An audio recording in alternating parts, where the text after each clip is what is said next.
Saudações democráticas a todos vocês, começando mais uma transmissão aqui pelo Coletivo do Conde. Estamos ao vivo pela TVT, pelo o canal da BJD, pelo canal do Conde, Twitter, Facebook. Eu tenho aqui já a honra de receber minhas convidadas para a gente falar da campanha por um STF laico e independente, e lançando também Soraya Mendes para a vaga no STF. Vocês vão contar essa história para a gente.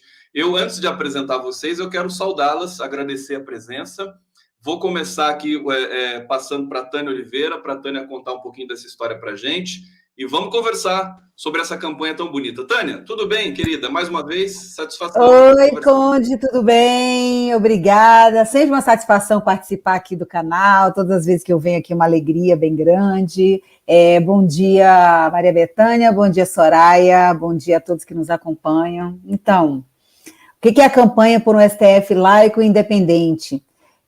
8 entidades do mundo, chamado mundo jurídico, que eu faço questão até de citar para fazer justiça, que é essa organização, a Associação de Juízes para a Democracia, a Associação Brasileira de Juristas pela Democracia, BJD, que eu componho, a Associação Advogados e Advogados Públicos para a Democracia, APD, Associação Advogados e Advogadas pela Democracia, Justiça e Cidadania, a DJC, o Coletivo por um Ministério Público Transformador, o Transforma MP, Defensoras e Defensores Públicos pela Democracia, o Instituto de Pesquisa e Estudos Avançados da Magistratura do Ministério Público do Trabalho, IPEATRA, e Movimento Policiais Antifascismo. Essas entidades se reuniram e, numa discussão coletiva, transversal, plural, resolveram fazer um manifesto contra a indicação de André Mendonça ao Supremo Tribunal Federal. Por entender, e aí coloco de forma bastante objetiva para a gente começar o debate, que André Mendonça não reúne as condições necessárias e os requisitos constitucionais para ocupar o cargo de ministro do Supremo Tribunal Federal. Com isso, a segunda etapa da campanha, que entendemos que é importante colocar para uma discussão com a sociedade aqui, o Jair Bolsonaro não deixa de indicar alguém que preencha os requisitos constitucionais ao Supremo Tribunal Federal por falta de opção. Opção existem aos montes dentro da sociedade. E não apenas com reputação ilibada e notável saber jurídico, mas reunindo as condições gerais que qualificam um ministro, que devem qualificar um ministro do Supremo Tribunal Federal. E nós apresentamos essa candidata. Que chamamos de anticandidata, é importante explicar até, porque entendemos, nós não estamos questionando, e precisamos deixar isso claro, que quem indica o candidato é o presidente da República. Nós apresentamos como anticandidatura por dizer que nós temos uma candidata que cumpre todos os requisitos, que não vai ser indicada por esse presidente da República, pelo óbvio que ele não é capaz de indicar alguém que tenha as qualificações e o compromisso com a Constituição e com os direitos humanos que Soraya Mendes tem. Minhas palavras iniciais são essas, deixar os colegas falarem. Obrigada, Conde. Obrigado, Tânia. Deixa eu aproveitar aqui, Tânia Oliveira, advogada, historiadora, pesquisadora, membro da coordenação executiva da Associação Brasileira de Juristas pela Democracia, a BJD. Já vou apresentar a Maria Bethânia, procuradora de Justiça, Ministério Público de Pernambuco, aposentada, possui diploma de estudos aprofundados de Paris, DEA, na Paris 7, com foco em Sociologia Política, e na Escola de Altos Estudos em Ciências Sociais, Paris, com foco em Filosofia Política e Hermenêutica. É mestre em Práticas de Desenvolvimento pela Universidade de Brooks, Oxford, Reino Unido, e ela está, nesse momento, no Reino Unido, falando com a gente aqui. Maria Bethânia, é uma satisfação grande falar com você, querida. Deixa eu ativar seu microfone e para a sua saudação inicial. Satisfação a minha, Conde, de estar aqui na sua live, com as colegas Soraya e Tânia. Quero dizer que me sinto, assim, realmente muito honrada em ter essa oportunidade de participar de um debate de tamanha importância como esse que vem sendo travado desde que a campanha por um STF laico e independente foi lançada. Eu sou representante aqui nessa live, estou como representante do coletivo Transforma, do Ministério Público, e fico, assim, extremamente preocupada com os rumos que o Brasil está tomando, e, em especial, esse solapamento das instituições por certas crendices que não tem a ver com o espírito republicano. E acho isso um risco que o Brasil não pode correr e que as pessoas, todos que nos assistem e que assistirão depois dessa live, devem estar muito atentos, devem compreender, né, ter um pouco, chamar a consciência a essa realidade e estar mais atento ao nosso futuro, porque se a gente continuar nesse caminho, a partir das posturas que o seu Jair tem adotado no país, eu acho que nós estaremos comprometendo seriamente não é só o nosso futuro, estaremos comprometendo a nossa própria sobrevivência. E não só a sobrevivência nossa da população, mas a sobrevivência da democracia, que até hoje é a melhor forma política inventada, o melhor regime político que o homem pôde inventar, já que muita coisa é invenção do homem. E isso foi uma boa invenção. A gente precisa realmente partir para aprimorar e pôr isso em prática. Muito obrigada. Essas são as minhas palavras iniciais. A gente pode até discutir em algum momento aqui essa dinâmica das nomeações, né? Para o Ministério Público e tudo mais, porque isso também justamente, acho que tem uma ferida nessa questão aqui. Deixa eu apresentar Soraya Mendes, pós-doutora em Teorias Jurídicas Contemporâneas pela Universidade Federal do Rio de Janeiro, doutora em Direito, Estado e Constituição pela Universidade de Brasília, mestre em Ciência Política pela Universidade Federal do Rio Grande do Sul e pós-graduada em Direitos Humanos pelo Instituto Filosofia Berthier e FIB, Complexo de Ensino Superior de Santa Catarina, CESUSC. O currículo da Soraya Mendes é uma maravilha, assim, eu fiquei impactado aqui quando eu vi, e agora eu passo a palavra a Soraya Mendes, que é a anticandidata ao STF nesse momento, que a gente lança essa provocação, esse debate, enfim, para a sociedade brasileira poder entender o que está acontecendo. Soraya Mendes, a palavra é sua. Primeiro, boa tarde para você, Conde, boa tarde para todas e para todos e para todos que estão nos acompanhando ao vivo e também para todo mundo que vai depois acessar essa live, que vai ficar gravada. Quero muito, muito carinhosamente saudar a Tânia Oliveira, representante da ABJD, e com igual carinho saudar a Maria Bethânia, que, ademais de todos os qualificativos, também é minha irmã, e nós, entre mulheres negras, sempre fazemos questão de nos saudar como irmãs. É muito bom estar com você neste momento, Maria Bethânia, e estarmos aqui para fazer este debate.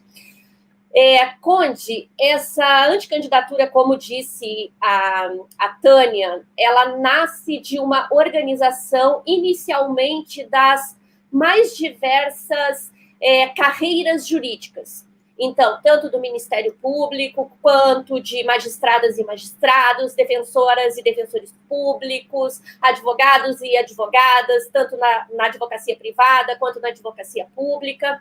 Enfim, ela já dá uma amostra, no momento da sua construção, e mais ainda hoje, com a adesão das entidades, das organizações, da sociedade civil, que ela não é só uma candidatura, ela é realmente uma anticandidatura naquilo que nós precisamos compreender da necessidade de um Supremo Tribunal Federal que não seja ocupado por interesses ilegítimos, por interesses que são contrários ao próprio sistema constitucional, que o Supremo Tribunal Federal é o guardião.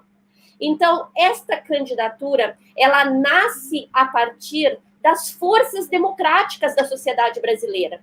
E isso embora nós já tenhamos utilizado em alguns outros momentos anticandidaturas, e inclusive, nesses últimos tempos, alguns ícones do mundo jurídico e acadêmico, como o professor José Geraldo Souza Júnior fez questão de lembrar, durante o período da ditadura militar, algumas anticandidaturas para marcar este espaço. Neste momento, nós estamos colocando uma anticandidatura na defesa da própria Constituição e do próprio papel do Supremo Tribunal Federal. na medida em que o Supremo Tribunal Federal precisa espelhar estes valores democráticos assentados na Constituição por este povo, por estas organizações que estão lançando a candidatura.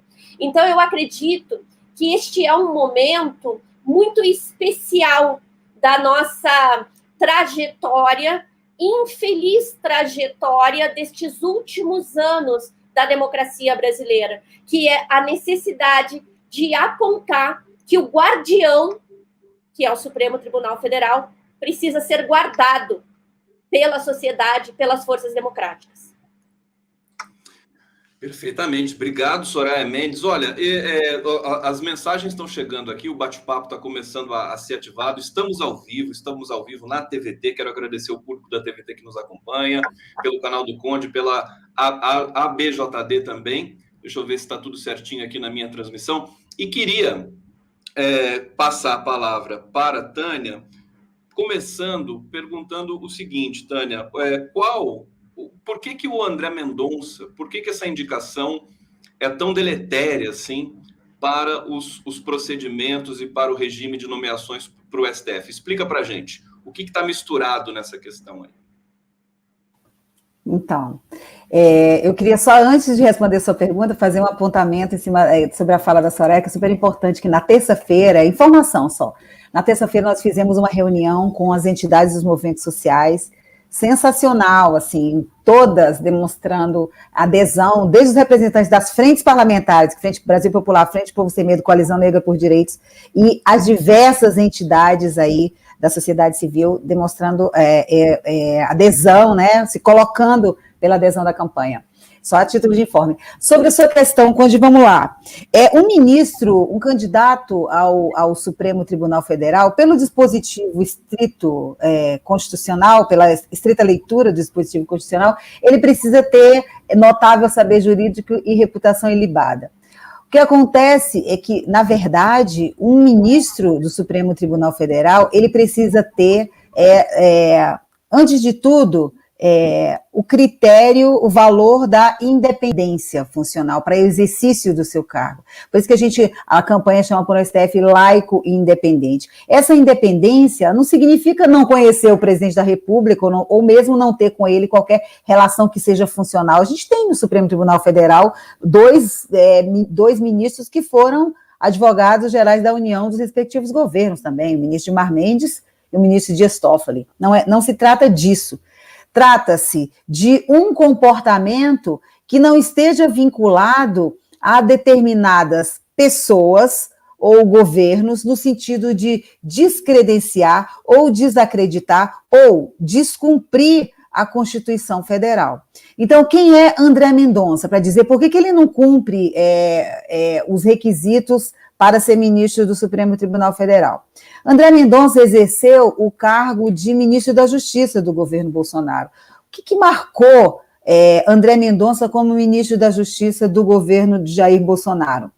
Não foi nada relacionado aos problemas gravíssimos que nós temos na segurança pública, né, do país, problemas das polícias, por exemplo, nada disso. O que marcou André Mendonça foi, a produção de dossiês para perseguir mais de 500 professores e militantes que se manifestam e se manifestavam em crítica, né, ao governo Bolsonaro. 2, a sucessiva utilização da Lei de Segurança Nacional para pedir inquérito contra pessoas que manifestavam críticas ao governo de Jair Bolsonaro e ao próprio presidente da República, incluindo jornalistas, incluindo advogados, incluindo personalidades públicas, né? A gente pode citar aqui Marcelo Feller, os jornalistas, foi do Ricardo Noblar ao Hélio Schwartzman, acho que esse nome é difícil de pronunciar, o Guilherme Boulos, a gente pode citar N personalidades aqui, e que o André Mendonça pediu inquérito à Polícia Federal por manifestações contra Jair Bolsonaro. E pessoas do Brasil afora, né? Manifestantes que fizeram manifestação, criaram um outdoor chamando o Bolsonaro de Pequi Ruído. Pensa na gravidade criminal que existe em chamar alguém de Pequi Ruído. Ele mandou instaurar um inquérito. Então, foi para isso que ele utilizou a sua passagem no Ministério da Justiça, para perseguir adversários e para tentar calar a crítica contra Jair Bolsonaro. E na Advocacia Geral da União? Na Advocacia Geral da União, o papel sobre o qual o papel que sobressaiu a sua atuação até aqui foi aquela defesa para lá de infeliz da abertura dos templos em plena pandemia, onde ele teve, então, a oportunidade de deixar o país inteiro super preocupado sobre como é que ele vai tratar o nosso Estado laico, sendo ministro do Supremo Tribunal Federal, porque o Brasil é, por definição e por disposição constitucional, um Estado laico. Ele conseguiu fazer uma confusão entre o que é a liberdade de religião e de crença, que é, sim, direito de cada cidadão, com uma posição de um governante, naquele caso o governante do Estado de São Paulo, de fechar os templos em respeito à saúde pública coletiva. Então, ele efetivamente não cumpre os requisitos para ser um ministro do Supremo Tribunal Federal, seja porque tem disposição de, descumprindo, inclusive a lei de abuso de autoridade, praticar abuso de autoridade para perseguir adversários de um governo, e ele não tem nenhum compromisso com a laicidade do Estado, ou seja, ele não tem compromisso com o STF laico, independente, como nós entendemos que tem que ser um comportamento que tem que ter um candidato ao Supremo Tribunal Federal. Perfeitamente, Tânia. Eu vou passar agora, então, para a Maria Bethânia, para a gente rodar aqui, e a Soraya depois vai fazer um balanço dessas questões. Quer dizer, no sentido da nomeação do André Mendonça, eu queria que a Maria Bethânia também ampliasse um pouco, amplificasse a compreensão dela com relação ao fato de que o André Mendonça não é um bom candidato, mas quais os instrumentos para que a gente possa rever esse protocolo, quer dizer, da prerrogativa da presidência da República de nomear para o STF, quer dizer, discutir com a sociedade, basicamente, mas teria mais alguma coisa que a gente poderia pensar em fazer para que essas nomeações não sejam tão idiosincráticas, assim, não sei se a palavra seria essa, mas que não sejam tão, digamos, individualistas, né, com interesse político e confundindo também a questão da religião no momento que o nosso Estado também é laico e o STF, por sua vez, também é laico. Maria Bethânia, passando para você aqui. Deixa eu abrir seu microfone. Tá. Pronto. Ok, muito pertinente a sua pergunta, Conde, porque, na realidade, quando a gente vai para o texto da Constituição Brasileira de 1988, no artigo 84, se eu não estiver enganada, eu até anotei porque eu não consigo decorar os artigos, artigo 84, inciso 14, consta o seguinte, que cabe ao presidente, competência, atribuição privativa do presidente da República, nomear, após aprovação pelo Senado Federal, os ministros do STF. Veja, há uma diferença, e você vai talvez explicar até melhor do que eu, porque você gosta de fazer essa análise do discurso, da linguagem, né? Então, há uma diferença entre nomear e indicar. Porque a nomeação é um ato formal. A indicação é como que uma sugestão. Na realidade, a gente não tem, no texto constitucional, um dispositivo que diga assim, cabe ao presidente da República indicar o ministro do STF. Isso se faz tradicionalmente, isso se faz historicamente, desde que o Brasil é uma república, e desde essa época que o Brasil efetuou, no Estado brasileiro se fez essa separação entre religião e Estado, o Brasil se tornou, pelo menos teoricamente, nos primeiros momentos da República, um país laico, e isso veio a se consolidando com o tempo, e veio, então, a se consagrar como um traço do Estado brasileiro na Constituição de 1988. O Brasil é um Estado laico, que não significa dizer que proíba as religiões, nem persiga quem quer que seja por conta da sua religião. Simplesmente não se confunde religião e Estado. Mas o presidente da República, ele tem, tradicionalmente, desde que a República foi proclamada, essa indicação, ele faz essa indicação. Mas isso não é uma norma constitucional, isso é uma tradição política no país. Então, é importante se saber isso, porque quando se fala na possibilidade de outros candidatos e numa anticandidatura como a de Soraya, por exemplo, ninguém está aí passando por cima do texto constitucional, muito pelo contrário. Se está buscando uma representatividade da sociedade para ocupar uma vaga de ministro do STF, porque o STF é, antes de tudo, uma corte constitucional. Como corte constitucional, não deixa de ser uma corte política, no sentido amplo da palavra. Não estou falando em política partidária, estou falando no sentido político, que é uma corte que faz escolhas, decisões, e faz escolhas sobre temas sensíveis, sobre temas que tocam diretamente a sociedade, sobre temas que têm a ver com as populações que são historicamente oprimidas e excluídas dos direitos no nosso país.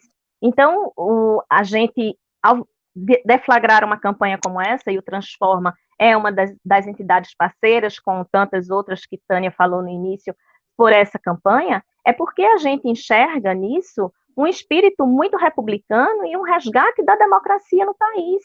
Nada mais democrático do que você ter a sociedade discutindo e pensando e refletindo sobre quem vai ocupar uma vaga de ministro no STF. E não simplesmente uma escolha de um chefe de Estado que tem essa escolha por tradição, mas uma tradição que foi, inclusive, uma tradição espelhada na tradição dos Estados Unidos da América, porque, afinal de contas, muita coisa que o Brasil fez em termos institucionais acabou sendo uma cópia sem filtro daquilo que se fez nos Estados Unidos, que é um país que tem uma história completamente diversa da nossa. A não ser em relação ao racismo, a gente tem muito em comum, embora lá tenha sido declarado e aqui tenha sido um racismo velado, mas, ao mesmo tempo, muito visível, né, contraditoriamente. Então, o fato é que a gente importou certas práticas e adotou essas práticas como se elas fossem uma norma inquestionável, como se elas fossem um dogma. Não, não é um dogma. O presidente pode nomear, é atribuição dele nomear aquele que for aprovado pelo Senado. Não quer dizer que o Senado tenha que aprovar aquele que ele indicou. E eu acho que isso é algo fundamental, que a sociedade precisa saber e precisa estar atenta. Porque a gente tem uma tradição também de o Senado carimbar a indicação da presidência, meio que automaticamente, né? Eu não sei se tem precedente de candidato de nomeado que foi bloqueado. Tem um precedente? Tem um de Cândido Barata, que era um médico que foi rejeitado pelo Senado. Que eu saiba, verdade, assim... Foi retirado ante, não chegou a ser votado. Foi retirado antes, Foi retirado antes, né? Que nem a história do impeachment do Collor, né? Saiu antes do impeachment ser aprovado. Coisa bem brasileira. Agora, eu vou passar para a Soraya Mendes e antes trazer alguns comentários do público aqui que está nos acompanhando atentamente. Estamos ao vivo aqui, são 13h24. Cleide Lemos dizendo: Soraya Mendes cumpre todos os requisitos para ser ministra do Supremo Tribunal Federal, além de ser defensora dos direitos humanos, da igualdade racial e de gêneros e da laicidade do Estado. Que bonito aqui o comentário da Cleide Lemos, obrigado. Elazier Barbosa: o errado é os ministros serem escolhidos pelo presidente. Assim, esses ministros ficam com o rabo preso. Vocês podem comentar isso na sequência também. Natana Rodrigues: o Senado tem que impedir essa afronta à Constituição Federal. E Luiz Andrade: boa tarde a todos e Conde, especial a minha amiga Betânia, direto de Recife para o mundo. Olha só, Luiz Andrade, acho que é teu amigo aqui, Betânia. Sim, a live, ela é muito recoberta por afetos. Aqui eu quero agradecer o público que nos acompanha. Soraya Mendes, passar a palavra para você, pedindo para você, inclusive, comentar aí as falas da Tânia e da Betânia, mas perguntando da experiência internacional. Quer dizer, o Brasil copiou os Estados Unidos. Há outros... quais são as outras referências que nós poderíamos considerar nesse regime para as Supremas Cortes, se a gente pode aprender alguma coisa com outras experiências? Soraya Mendes. Conde, excelente a tua provocação, porque eu queria realmente pegar como fio condutor o que a Maria Bethânia acabou de nos trazer. a respeito desta leitura do texto constitucional, porque isso está intimamente também relacionada com essa perspectiva de direito que esta anticandidatura reúne. Ou seja, nós vivemos, ao longo do tempo, leituras do direito, ou até, obviamente, antes disso, um fazer do direito totalmente vocacionado para estabelecer lugares que são lugares de privilégios, que são lugares onde, de uma certa forma, se dizem intocáveis certas pessoas naquelas que são as suas características naturais em uma sociedade autoritária. Veja bem, e essa terminologia não é uma terminologia que vem das minhas reflexões, mas aqui sigo, na verdade, um pensamento de professora Maria Helena Chauí. E aí, Conde, eu queria aproveitar para dizer e usar o termo que você usou, protocolo, que, na verdade, nós colocaríamos dentro de um juridiquês maior como as formalidades a serem cumpridas, ou seja, os requisitos de forma. Reputação ilibada, a idade mínima exigível e o notório saber jurídico. Por quê? Porque, ainda que fora desta interpretação ampliada que a Maria Bethânia muito bem nos traz, nós podemos tomar esta estrutura como uma estrutura pensada para o que se exige no constitucionalismo de freios e contrapesos. Ou seja, existe um ministro do Supremo Tribunal Federal, ou uma ministra, indicado por um presidente da República, aprovado pelo Senado, nomeado por esse presidente da República. Isso cria aquilo que a gente vai ter lá no nosso texto constitucional, a chamada harmonia entre os poderes. Então, mesmo que nós pensemos dentro desta ótica que nós importamos, ela é um mecanismo que é um mecanismo necessário para que este sistema funcione harmonicamente com a independência dos poderes. Por isso, a questão ela é anterior. O fato não é o protocolo. O fato é de nós estarmos vivendo um momento especialmente complexo politicamente, de modo a que haja uma subversão da possibilidade de funcionamento deste mecanismo para que os desejos, ou como você falou, as idiosincrasias de quem está no poder executivo, na chefia do poder executivo, se façam valer. Dentro de um sistema democrático, a lógica é que aquele ou aquela que seja apontado ou apontada para a ocupação de uma cadeira na corte mais alta do Poder Judiciário, chamada ela aqui entre nós, Supremo Tribunal Federal, seja alguém que reúna não só os requisitos formais, reputação ilibada, notório saber jurídico e a idade mínima, mas substancialmente o compromisso com a Constituição. Portanto, o problema é anterior, está dentro daquela que é a perspectiva que a Tânia Oliveira nos colocava antes. Onde está a história desta candidatura? Ela está marcada pela utilização de instrumentos que compõem um entulho autoritário, ela está marcada por uma narrativa que trata da inimização entre brasileiros e brasileiras pela intolerância religiosa. Isso tudo é contrário substancialmente à Constituição. Então, quando as organizações da sociedade civil vêm a público para dizer nós temos uma anticandidata, e aí eu vou de novo dizer que aqui agora a sociedade está guardando o guardião, ela está para dizer que, olha, o problema todo não está no protocolo. O problema todo é uma circunstância política de democracia entubada. E nós precisamos lidar com isso fazendo o debate público. E como muito bem lembrou a Maria Bethânia, no campo político. Não político como vulgarizado se tornou, como se tudo fosse política partidária, e aqui eu faço uma nota de rodapé rápida, como se a política partidária também pudesse ser desconsiderada, e ela não deve. Precisamos tratar sobre isso também no seu devido lugar, mas uma política com P maiúsculo, que é a política que a gente faz no dia a dia, na universidade, na escola, na igreja, inclusive, nos nossos locais de trabalho, aqui nessa tua live, conversando com a sociedade sobre isso. É possível que alguém... E veja bem, nós poderíamos tirar o nome, não se trata aqui de uma ofensa pessoal ou de um ataque pessoal, não se trata disso. Porque o outro ponto importante a ser fixado é o que esta indicação significa não é uma pessoa, é o que ela representa enquanto projeto. E esse projeto é um projeto contrário à democracia, é um projeto contrário à própria Constituição, é um projeto contrário ao próprio Supremo Tribunal Federal, que vem sendo apequenado.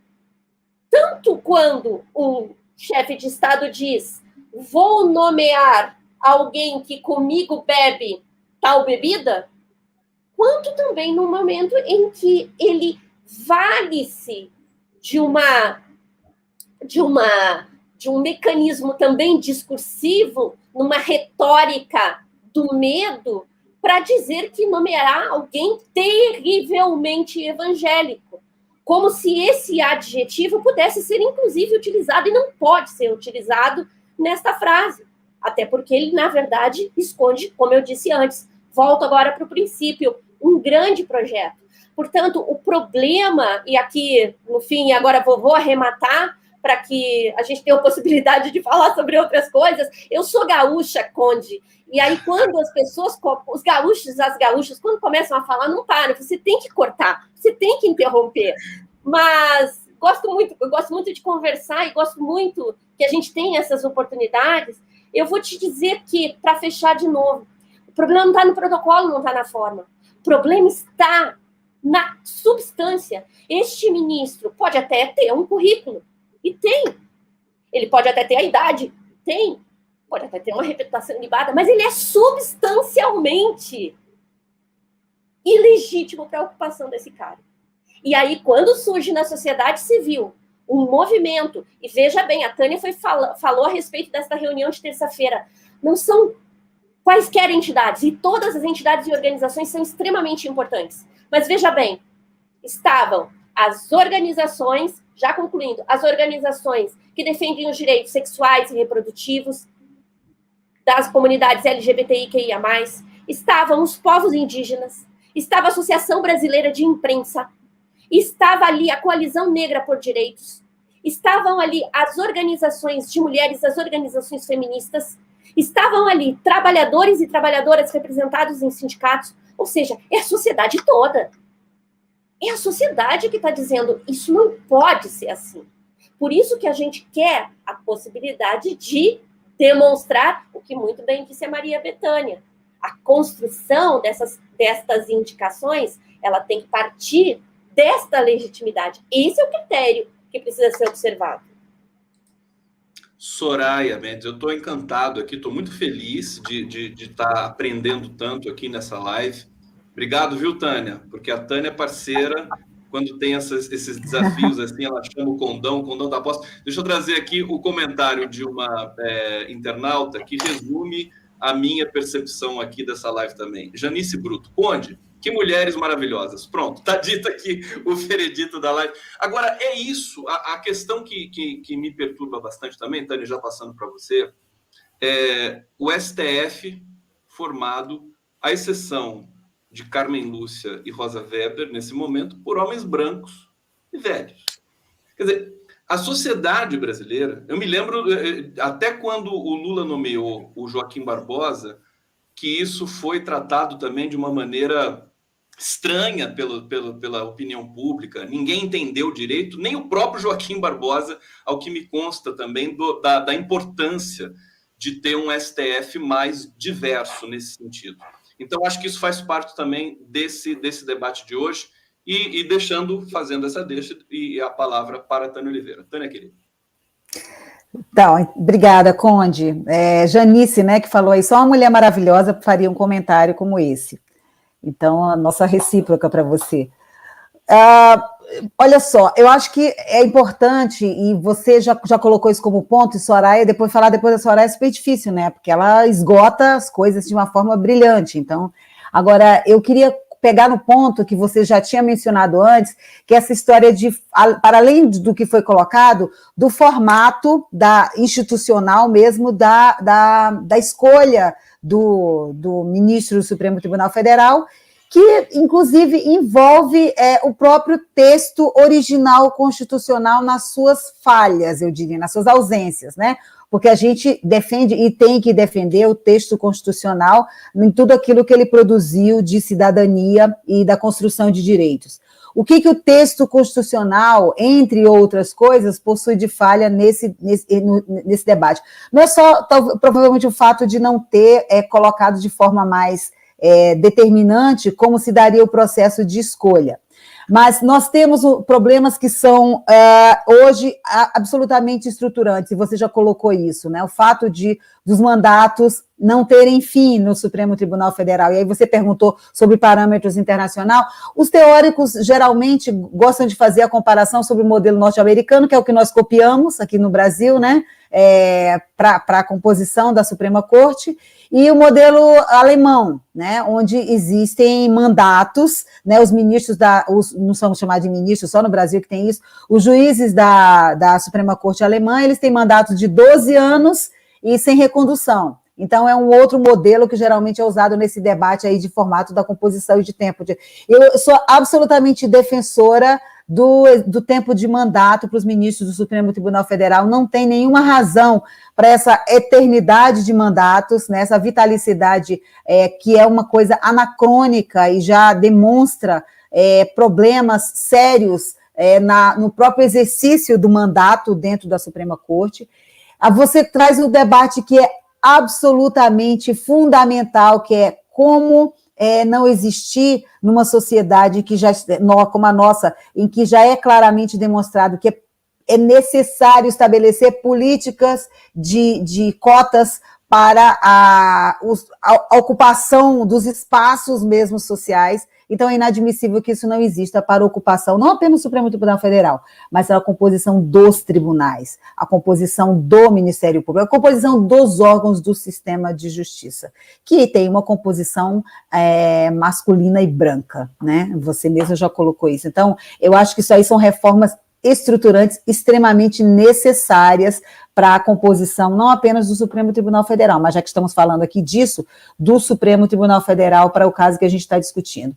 Então, a gente precisa também estabelecer, e aí falo da falha que para mim é mais gritante da Constituição, mecanismo de controle reais. Nós não temos mecanismo de controle reais para o sistema de justiça, Conde. Nós temos um Conselho Nacional do Ministério Público e um Conselho Nacional de Justiça que absolutamente não são espaços de controle externo, né? Uma emenda constitucional que foi promulgada em 2004, já no governo Lula, mas que tramitou durante 12 anos no Congresso Nacional, e quando foi promulgada já era uma pálida lembrança dos debates que na verdade, fundamentaram a necessidade da existência desses órgãos. Então, nós precisamos estabelecer controles com participação social, controles dos órgãos de justiça com participação social.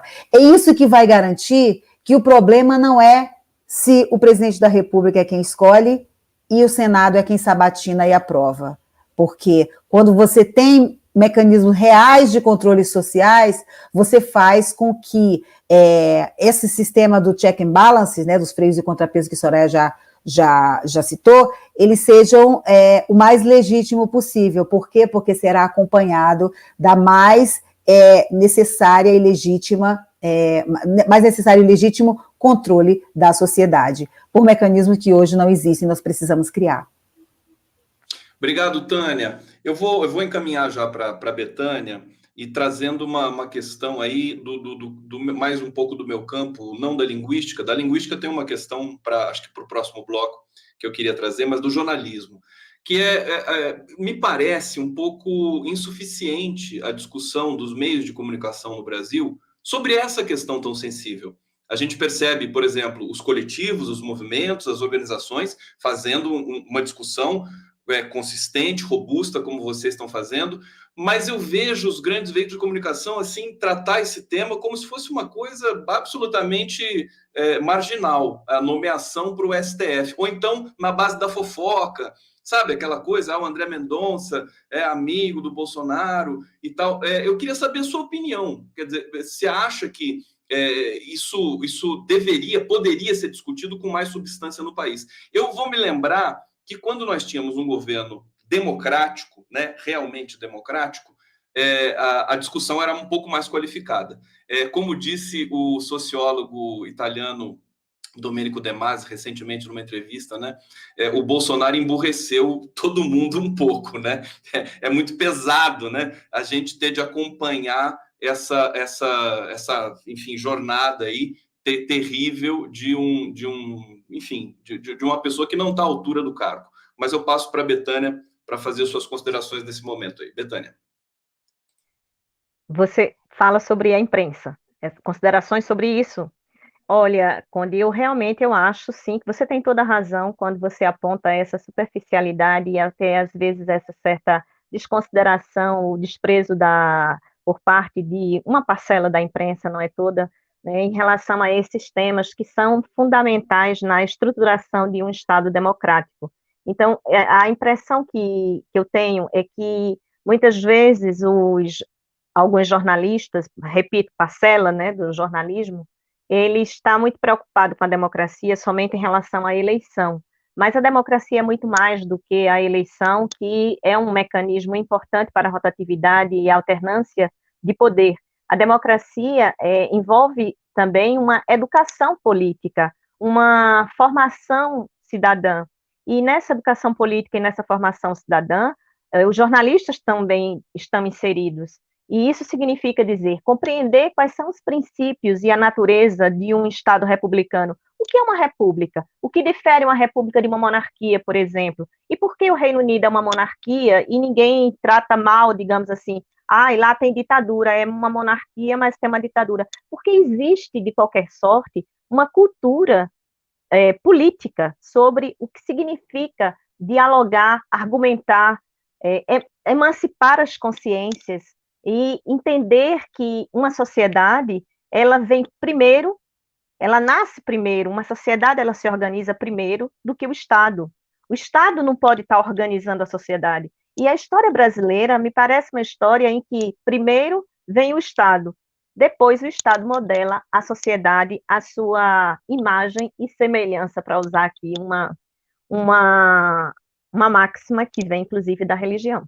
O Estado modela a sociedade, a sua imagem e semelhança, né? Quando, na realidade, a sociedade ela tem que ser emancipada, e os jornalistas fazem parte dessa sociedade. Então, eles precisam se inteirar um pouco mais, essa parcela que muitas vezes despreza essa questão da composição da Suprema Corte e das atitudes do presidente em relação na relação com a Suprema Corte, ela tem que se inteirar mais desses conceitos políticos. E eu observo, para concluir rapidamente o meu raciocínio, que alguns jornalistas que tratam de questões jurídicas, muitas vezes também não dominam a terminologia jurídica. E é lamentável, porque se é um jornalista especializado em tratar de questões jurídicas, o mínimo que se exige dele é uma compreensão e o domínio da terminologia jurídica. Então, é inadmissível o jornalista dizer assim, porque o promotor de justiça deu a sua sentença, como a gente de vez em quando vê.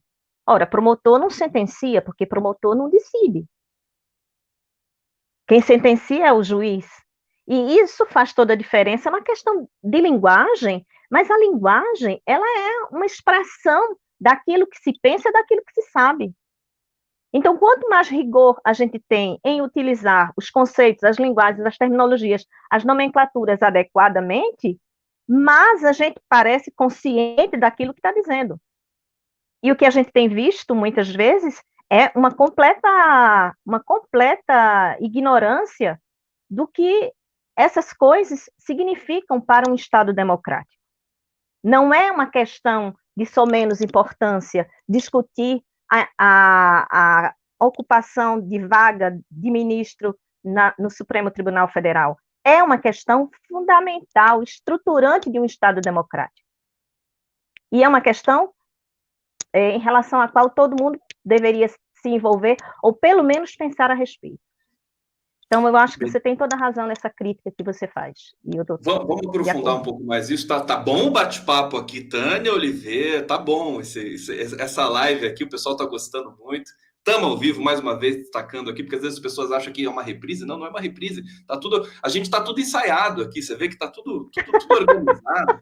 Então, nem parece que é ao vivo, né? Parece que a gente editou, tão bonitinho que tá. Olha só, a Ana Lúcia Falcão, muito bom, Betânia. Aqui, destacando também o comentário do Alberto Pereira, meu amigo fez direito pelo ProUni, orgulho. Eu queria trazer uma questão... Agora é a Tânia. Não, agora é a Soraya, desculpa. Soraya. Porque eu vou elaborar uma outra questão que apareceu enquanto a Betânia estava dizendo aqui, que é pensar, o STF está machucado, né? O STF ele perdeu uma credibilidade nesses últimos tempos.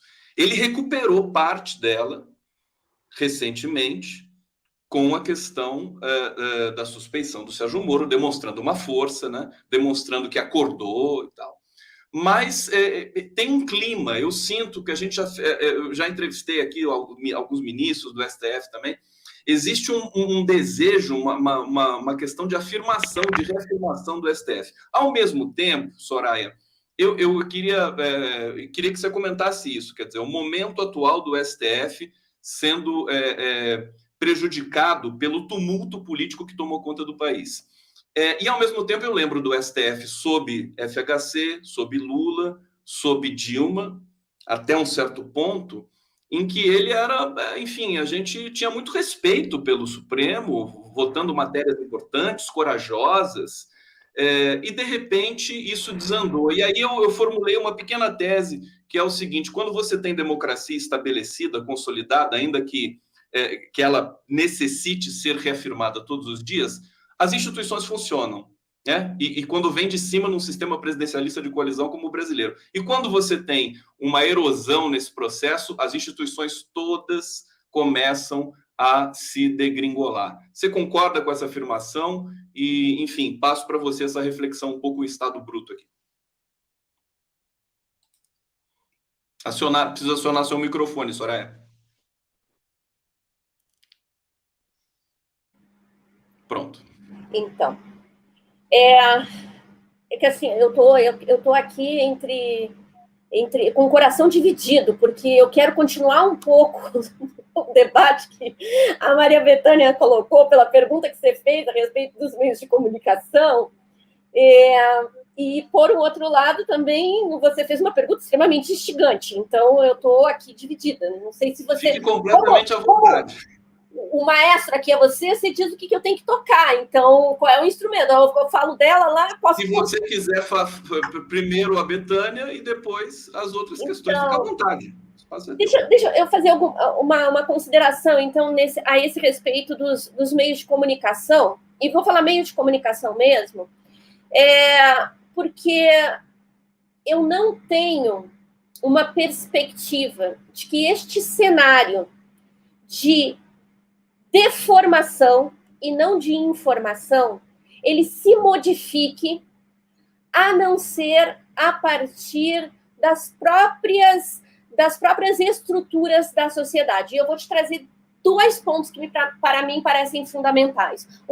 A Tânia falava antes, né, do projeto que acabou sendo defenestrado de um Conselho Nacional de Justiça, mas também de um Conselho de Comunicação que tivesse a capacidade de dialogar, de interagir com esta grande mídia, com estes que, na realidade, menos expressam a liberdade de expressão, mas do que a liberdade de empresa. Eu sou, por natureza, portanto, partidária de que estas organizações, advindas das discussões da sociedade civil, através de conselhos, que sejam para a justiça, para os meios de comunicação, são absolutamente legítimos, constitucionais e necessários. Primeiro ponto. Segundo ponto eu sou uma entusiasta das outras formas de acessar informação.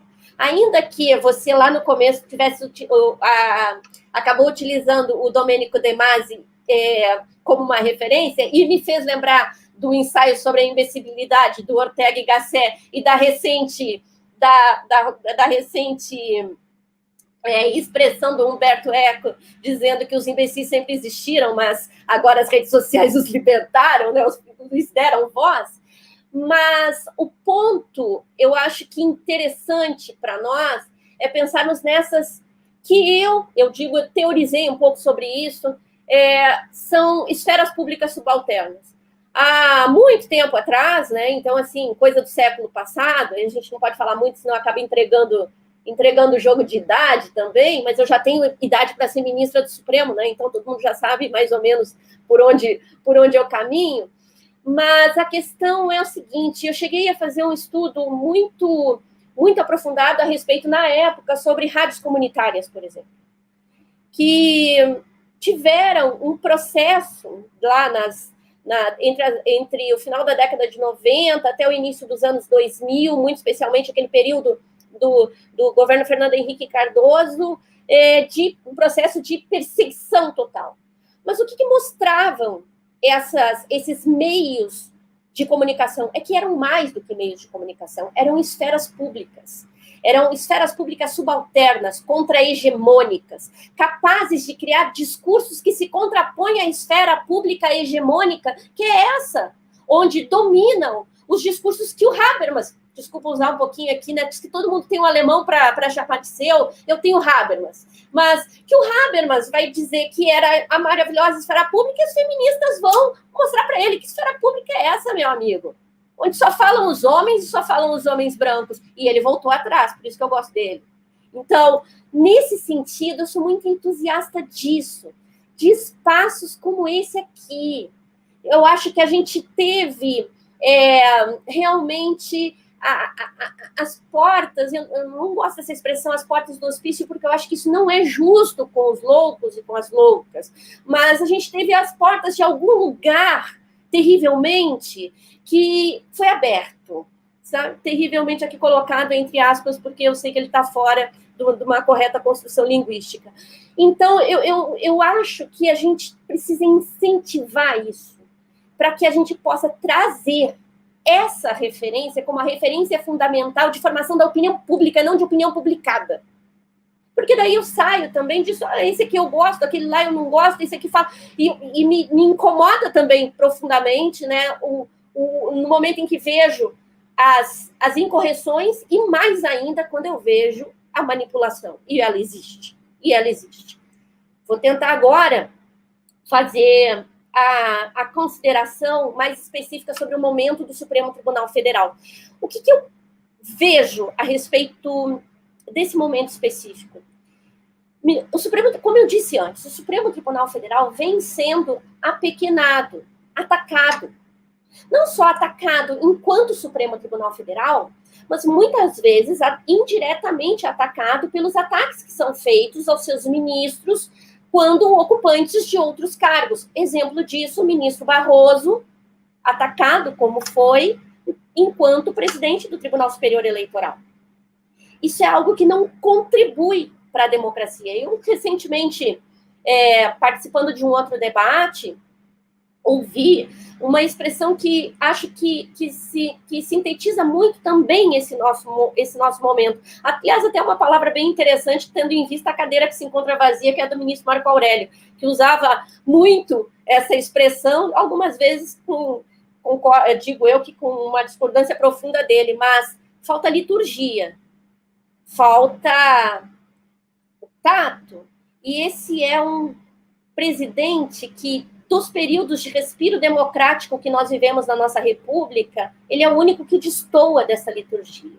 Ele é o único que diz que vai nomear um ministro se beber catuaba, que fala a respeito de um ministro num ritual qualquer, como se fosse uma corte constitucional, uma estrutura qualquer. E não é.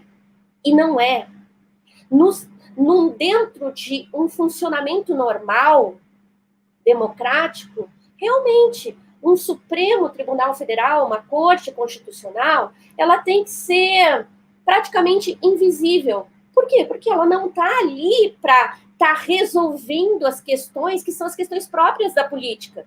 E o Supremo, o nosso Supremo, ele é demandado a resolver questões da política, ele é demandado a resolver se vai ser aberta uma CPI da Covid ou não.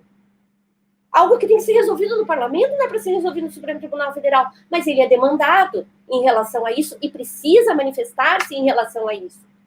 Agora, esse momento em que eu digo, estamos com a democracia entubada, eu acredito que o Supremo tem, com todas as referências que podemos fazer a tudo o que aconteceu em termos de timing político de muitas questões, mas o Supremo tem contribuído com um pouco do oxigênio que nós temos tido. Seja resolvendo estas questões, que são questões próprias do campo político, legislativo, ou mesmo dessa acomodação entre executivo, legislativo e judiciário, seja também se manifestando em relação a questões que são muito próprias de uma sociedade onde se tem um verdadeiro genocídio, onde a violência está escancarada. O Supremo Tribunal Federal proferiu decisão determinando que ações em comunidades, ações policiais em comunidades não pudessem ser realizadas. E a realização de uma delas nos rendeu a maior chacina dos últimos tempos no Rio de Janeiro. Então, é muitas vezes controverso falar a respeito do Supremo Tribunal Federal. Eu própria sou advogada, e aí, se ministra for do Supremo, não poderei tratar deste caso, porque estaria impedida. Sou advogada em um caso em que se tratou da legítima defesa, da tese da legítima defesa da honra. E ali, muitas vezes, muitas colegas diziam assim, mas os ministros do Supremo têm uma posição punitivista. Precisamos analisar que as posições dos ministros, político-criminais dos ministros do Supremo Tribunal Federal e das ministras do Supremo Tribunal Federal são importantes e são ingredientes. Agora, o dever de uma corte é manifestar-se quando se pergunta a ela se matar uma mulher, dizendo-se em legítima defesa da honra, é constitucional ou não, porque fere a dignidade da pessoa humana. Então, essas confusões todas que vêm muito bem. Agora vamos ver se funciona esse raciocínio que eu quero fazer. Dessa mídia que também utiliza dessas informações ou deformações, mas informações enviesadas, faz com que a gente não compreenda isso. Olha, em alguns momentos nós temos um Supremo Tribunal Federal que cumpre um papel importante. E me parece que ele cumpre um papel importante no momento que ele diz, abre uma CPI. E ele fez uma análise que é uma análise jurídico-constitucional. E no momento em que ele diz, estamos em pandemia, pelo menos neste momento, parem de matar os jovens, as jovens negras e negras das comunidades. E ainda assim aconteceu. E o Supremo foi acusado de quê, Conde? Garantista. Quem diz uma coisa dessas, é como diz um querido amigo meu, é porque não estudou. Porque um ministro ou ministra do Supremo Tribunal Federal, ele tem de ser garantista. Essa é uma obrigação. Está dentro daquele critério que dizia eu de legitimidade substancial. Porque ser garantista é defender a Constituição. Soraya Mendes, mas que fantástico. Eu estou aqui, eu estou impactado. E a Fabiana Ubin Almeida, que fala de Pisa, na Itália, está dizendo aqui, quero Soraya, né? Ela errou o nome aqui. Ministra do Supremo agora. É na hora de digitar lá que é o autocompletar, né? Eu quero agradecer também o Francisco Miguel Silva, que está nos presenteando aqui, enfim, estão gostando tanto da live que a gente está recebendo o famoso superchat aqui pela TVT. Ele está dizendo, mulher vota em mulher. Se assim fosse, nós teríamos muito mais mulheres. Enfim. Mas nós precisamos de mais e melhores mulheres. A gente pode voltar a conversar sobre isso. Eu já estou pensando num outro programa já com vocês, viu? Porque está tão bom aqui. Porque quando a gente tem o que dizer, né? Quando os convidados, eu entrevisto muita gente, enfim, sempre muito bacana. Enfim, eu sou muito privilegiado entre as pessoas. Mas hoje eu estou percebendo uma densidade acima do padrão. Quer dizer, há o que dizer, é preciso dizer, e é o tempo do sentido. Eu quero encaminhar, vamos fazer o bloco final, porque a gente já passou, inclusive, 1 hora. O tempo do sentido dá a impressão que o tempo não passa. E passando, então, fazendo mais uma rodada, Tânia, Betânia e Soraya fechando esse bloco final, eu queria reforçar a questão da campanha, quer dizer, mais uma vez trazer, né, a proposta de vocês, os encaminhamentos, os próximos passos, e deixar uma pequena questão de cunho realmente das minhas angústias linguísticas. Eu estava pensando, o nome Supremo, ele me incomoda um pouco, porque eu acho que ele pode induzir ao erro. Eu não sei se isso foi discutido, se é discutido aí pelo direito internacional. Eu me lembro que na língua inglesa e nos Estados Unidos tem uma questão da promotoria pública que evoca o nome do povo. Povo, né? É a representação, que é a promotoria, que deveria ser essa, digamos, acho que esse significante trepidando ali. Eu fico pensando que senão a gente esquece que o Supremo Tribunal Federal é do povo. É uma reflexão, digamos, transversal à campanha que vocês estão fazendo, mas eu queria saber rapidamente de vocês o que vocês pensam a respeito disso, quer dizer, se faz sentido pensar numa nomenclatura, numa nova possibilidade para o Supremo. Tânia Oliveira, começando com você. Fica à vontade, viu, para falar o que você quiser. Ok, tá. Bom, então, palavras finais, eu queria começar agradecendo mais uma vez ao Conde. É sempre uma maravilha participar aqui desse bate-papo, que ele consegue tornar sempre mais interessante do que a princípio possa ser, E, assim, acho que foi e segue sendo aqui uma conversa absolutamente relevante e nas companhias aqui da Soraya e da Maria Bethânia não poderia ser melhor. Eu queria aproveitar a minha fala final, na verdade. Bom, você fala das nomenclaturas, eu acho que o uso da linguagem no direito e na sua instrumentalização, que é o sistema de justiça, é uma linguagem absolutamente elitizada. A gente não tem como fugir disso. Eu não conheço bem essa discussão aí que você coloca a respeito do uso da palavra Supremo para se referir à Suprema Corte, mas, por exemplo, o Brasil é o único lugar do mundo em que os juízes são chamados de ministros nas cortes superiores. Uma coisa doida, assim. Juízes são chamados de ministros. Então, você já vê como que a gente tem uma propensão a esse uso da linguagem de uma forma, no meu ponto de vista, deturpado. É pedante pra caramba, mas enfim. Eu queria aproveitar a fala final para falar da agenda da campanha, pode? Então, a campanha teve início no dia 19, como a gente já colocou aqui, com o lançamento da carta aos 81 senadores, explicando por que somos contra a indicação do André Mendonça, pelas 8 entidades, a criação da hashtag Mendonça Não, que circulou aí, com inclusive compartilhamento de pessoas super interessantes. A gente teve a reunião na terça-feira com as entidades da sociedade civil, que a Soraya já explicitou aqui tão bem, como foi rico, como foi importante, como foi, sobretudo, participativa e representativa, impressionante. Nós tivemos ontem o lançamento, então, da carta de Soraya, se colocando como candidata e nossa anticandidata ao Supremo Tribunal Federal. Na segunda-feira que vem nós vamos ter a live de lançamento, viu, Conde? Se você quiser retransmitir e participar, a gente já esquematiza. Tem o lançamento dessa anticandidatura na segunda-feira, a live às 18 horas, né? Então, essa é a agenda que a gente tem, fora essas participações aí de artigos e de mídia que Soraya está tendo, que a gente está trabalhando para a divulgação da campanha. Muito importante dizer que, embora seja organizada por essas entidades do chamado mundo jurídico, essa campanha ela é da sociedade civil, pela relevância e pela relevância mesmo, acho que o termo melhor é esse, que é discutir a indicação de um ministro ao Supremo Tribunal Federal, em qualquer circunstância da conjuntura nacional, pela relevância que tem a Corte nas discussões dos mais variados temas para a sociedade civil. Então, quem está nos assistindo, compartilhe a campanha, ajuda a divulgar, e é isso. Obrigada, Conde.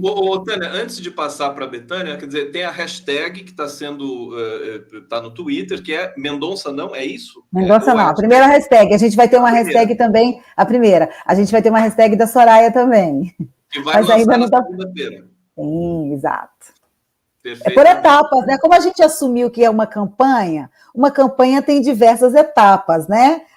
Inclusive no nosso grupinho, às vezes tem uma ansiedade de como se a gente fosse fazer tudo de uma vez, não, tem etapas, então... E antes ainda de passar para a Betânia, querida Tânia, para as pessoas que estão assistindo a gente, que quiserem se engajar, enfim, conhecer, multiplicar, divulgar, o que você recomenda? O site da BJD? Recomendo procurar as redes das entidades que são organizadoras, a ABJD, né, www.abjd.org.br, a Associação Juízes para a Democracia, que é www.ajd.org.br,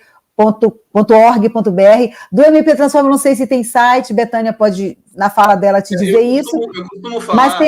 Mas tem redes, mas tem Instagram, tem Facebook, tá nas redes. Eu costumo falar para o meu público assim que eu não gosto de fazer tutela com o público, né? Quer dizer, procura no Google lá, campanha, Soraya Mendes e vai com tudo. Betânia, querida, a palavra é sua. Tem que ligar o microfone. Aí... Pronto. Sim, é engraçado, eu nunca tinha refletido sobre esse termo, Conde. Foi muito interessante você trazer isso à baila, a expressão supremo. De fato... provoca, induz a um afastamento, né? A uma coisa assim não, muito... Sem querer te interromper no início da sua fala, desculpa, mas sim, assim, entra em relação lexical com supremacista, simplesmente isso, quer dizer, é um radical perigoso.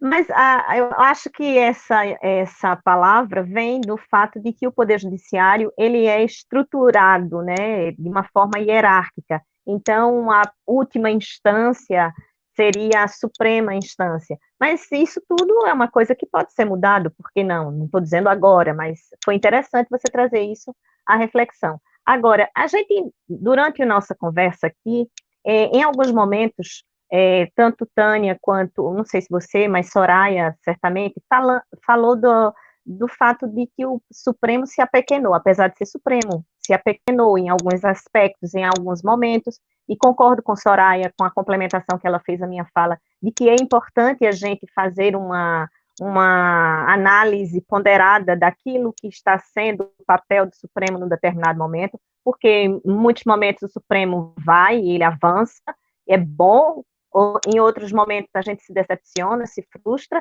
mas ele também se trata de uma corte que é muito demandada, até porque o nosso texto constitucional é um texto analítico que tem tudo, até taxa de juros, então tudo isso faz com que a Corte Constitucional tenha que tratar de tudo, porque o texto constitucional, ele e tem que ser assim o nosso texto constitucional, não estou dizendo que ele deva ser modificado, não, porque a gente precisa disso, tendo ele, a gente vive o que vive, imagine se a gente não tivesse. Mas o fato é que o Supremo, ele pode até em alguns momentos ter se apequenado, mas mesmo aqueles que querem manipulá-lo sabem da importância que ele tem. Porque quando o Eduardo Cunha era presidente da Câmara, ele fez a PEC para aumentar o tempo de aposentadoria dos ministros do Supremo. E o fez com a visão de impedir a presidenta Dilma de nomear mais ministros para o Supremo Tribunal Federal. Aí, nessa atual conjuntura, não sei exatamente quando, mas a deputada Bia Kicis, ela queria modificar isso para reduzir a idade de aposentadoria dos ministros do Supremo Tribunal Federal, a fim de que permitisse ao atual presidente nomear mais ministros. Né? Os dois próximos a atingirem a idade de aposentadoria são Ricardo Lewandowski e Rosa Weber. Rosa Weber primeiro do que Ricardo Lewandowski em 2023. Então, você veja que esse tipo de atuação desses presidentes da Câmara, do presidente da Câmara, Eduardo Cunha, na época, e da deputada, na atualidade, Bia Kicis, é uma atitude de instrumentalizar o Supremo. Mas o Supremo, apesar disso, ele produz as suas decisões e ele escapa dessa instrumentalização em muitas dessas decisões. E é isso que a gente tem que preservar. E é isso que a gente chama de um STF independente. E a gente quer mais. Quer o STF não só independente, que ele já mostra em muitos momentos que ele tem essa independência, mas a gente quer esse STF laico, porque o que está se projetando agora, o que está se querendo, o que está se propondo nesse momento, é que esse STF comece a ser um templo. O STF não é templo, não é extensão da família do presidente, o STF não vai julgar de acordo com a Bíblia, o STF julga de acordo com a Constituição. Ele não precisa de uma Bíblia, ele precisa de uma Constituição. Nem de uma Bíblia, nem de nenhum outro texto sagrado. O texto sagrado para o STF é a Constituição. E quando ele julga com a Constituição, ele já realiza muitos dos mandamentos de qualquer religião, ou de todas elas. Porque julga fazendo justiça, respeitando a dignidade da pessoa humana, respeitando a diversidade que existe no país. Se ele julga assim, então ele já está sendo um supremo. É isso. Muito bom. Betânia, muito obrigado. Eu vou passar a palavra para a Soraya Mendes, para a Soraya fazer... Desculpa, querida, você quer concluir? Eu falei e esqueci de me despedir de vocês e dizer que foi uma honra, viu, Conde? Depois que a Soraya falar, a gente se despede coletivamente aqui. Fica tranquilo. Soraya, querida, eu passo para você fazer, enfim, um balanço, reforçar aí essa campanha tão bonita, tão importante que vocês estão fazendo. E também, né, você já vai se despedir do nosso público aqui no final da sua fala, e depois a gente vai se despedir junto. Bom, Conde, primeiro eu vou levar o dever de casa de pensar a respeito dessa expressão, dessa Supremo Tribunal Federal, que isso traz. E essa é uma provocação muito interessante, muito especialmente tratando-se aqui feita para uma feminista. Ninguém melhor do que nós sabemos o quanto a linguagem é instrumento de poder. Portanto, leva esse dever de casa. Você vai ter que me dar um tempinho, porque não sou da tua área, vou precisar estudar bastante, mas quero aprender nesse sentido, é muito importante. Tem muitas questões que acabam nos passando ainda no dia a dia, e não só aquelas que já são flagrantes, em que são apontadas como politicamente incorreto, mas aquelas que ainda continuam permeando a nossa legislação. A gente fala empregada doméstica, né? Sem lembrar que quando se fala de doméstica, era da negra domesticada. Por isso que estava dentro do lar, dentro da casa.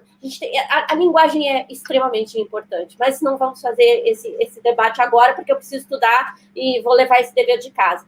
Quero fazer duas ponderações que me parecem muito importantes.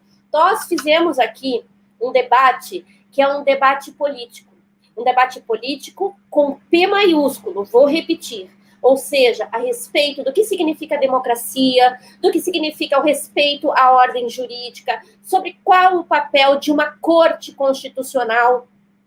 Ou seja, nós falamos aqui sobre as questões centrais que dizem com a possibilidade da continuação desta democracia, repito eu, entubada. Agora, ninguém tem certeza absoluta que vai sair desta live e vai levar, mas talvez algumas outras pessoas com alguma má intenção possam dizer que aquilo tudo é política. Não se está falando de direito. E o importante aqui é dizer que o direito que nasce a partir do século XX, mas muito especialmente do século XXI, que se aponta para o futuro, é esse que nasce das discussões que são feitas a partir desses grandes espaços de formação de opinião pública. Portanto, tudo o que nós fizemos aqui foi discutir a partir de uma outra vertente epistemológica do direito, onde as vozes subalternizadas têm, sim, a função de dizer como o direito deve ser para elas próprias. Só uma mulher ou as mulheres podem dizer como devem ser os direitos que dizem relação à sua vida, à sua autonomia. Só o povo indígena, ou melhor, perdão, os povos indígenas tem a noção do que significam os projetos que se quer para as suas terras. Isso é absolutamente legítimo, isso é inovador, isso é a vanguarda do pensamento jurídico.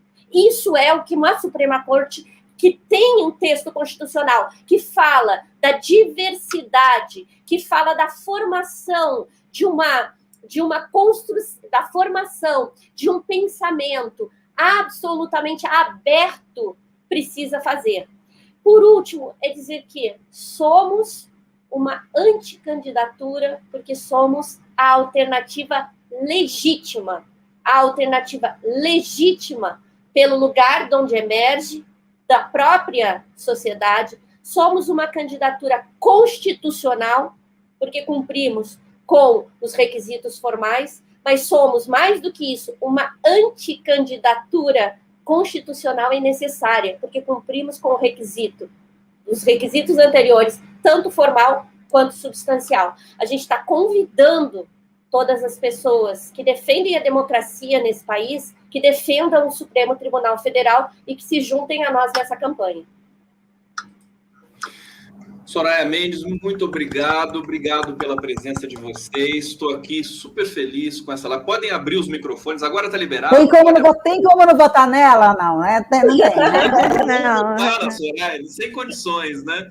Vai abalar as estruturas, hein? O nome da Soraya vai se fortalecer no que depender de mim também, e do público que acompanhou aqui. Todo mundo ficou encantado, e também pelo excelente nível do nosso debate aqui. Quero agradecer mais uma vez. Maria Bethânia, quer dar o seu tchau para o público?